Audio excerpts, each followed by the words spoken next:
សូមស្វាគមន៍មកកាន់ Channel D-Rod Cooking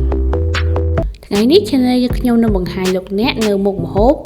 អាំងឆ្អឹងជំនីជ្រូក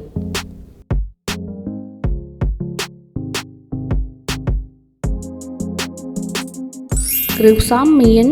ឆ្អឹងជំនីជ្រូកខ្ទឹមសស្ករសអំបិលប៊ីចេងរ៉ូឌីម្រេច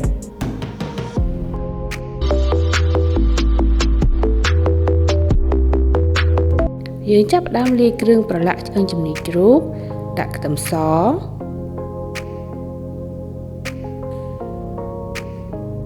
ស្ករសអំបិលប៊ីចេងរ៉ូឌី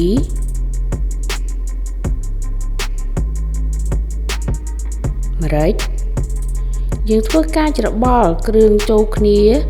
បន្ទាប់មកយើងចាប់ផ្ដើមដាក់ឆ្អឹងជំនីជ្រូកចូលយើងធ្វើការកូរគ្រឿងរបស់យើងជាមួយឆ្អឹងជំនីជ្រូកបន្ទាប់មកធ្វើការច្របាច់ឲ្យសព្វផ្អាប់សាច់ទុករយៈពេល10នាទីយើងធ្វើការអាំងឆ្អឹងជំនីជ្រូករយៈពេល15នាទីដោយប្រែចុះប្រែឡើងរហូតដល់ឆ្អឹងជំនីជ្រូករបស់យើងឆ្អិនបានល្អ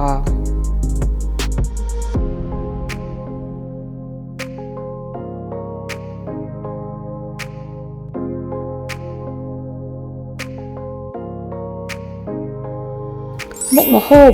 អាំងឆ្អឹងជំនីជ្រូកបានឆ្អិនរួចរាល់